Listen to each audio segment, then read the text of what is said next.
Sunardi, 48, tega membunuh istrinya Evi Dwi, 50. Pria asal Desa Kinandang, Kecamatan Bendo, Kabupaten Magetan, Jawa Timur ini pun ditetapkan sebagai tersangka karena menyebabkan Evi Dwi tewas. Sunardi membunuh istrinya dengan dibekap bantal. Peristiwa tragis ini terjadi di kos di wilayah Pemecutan Kelot, Denpasar Barat pada Selasa, 16 September 2025, sekitar pukul 2 WITA lalu.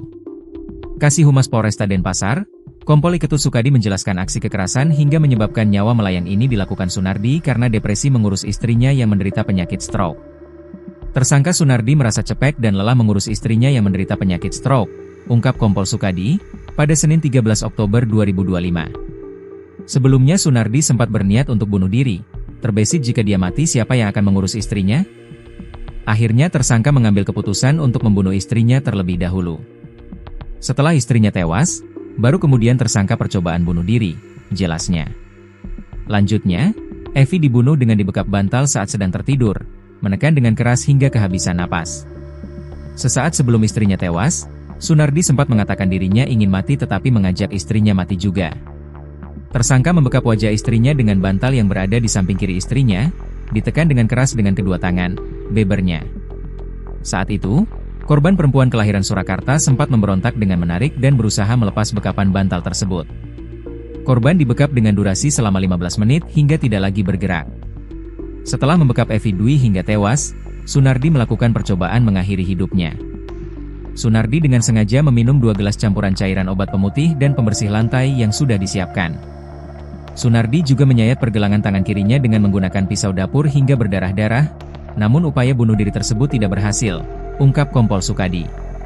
Kemudian sekira pukul 6.30 WITA karena upaya tersangka mengakhiri hidup tidak juga berhasil, Sunardi memutuskan untuk melapor diri ke polisi.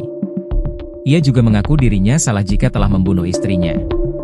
Setelah itu, tim Buser Polsek Denpasar Barat langsung membawa pelaku ke Rumah Sakit Bayangkara untuk berobat dikarenakan pelaku merasa mual dan pusing akibat meminum cairan tersebut. Adapun polisi mengamankan sejumlah barang bukti berupa 1 buah bantal tidur dengan sarung bantal, 1 buah pisau dapur dengan panjang 16 cm, 1 botol Baiklin, 1 Ipol, 1 Sprites serta 2 buah buku nikah tahun 2004. Atas perbuatannya, Sunardi disangkakan melanggar pasal 44 ayat 3, Undang-Undang Nomor 23 Tahun 2004 PKDRT atau pasal 338 KUHP yang berbunyi perbuatan kekerasan fisik dalam lingkup rumah tangga dilakukan oleh suami terhadap istri atau sebaliknya yang mengakibatkan matinya korban. Dengan ancaman hukuman penjara paling lama 7 tahun, jelasnya.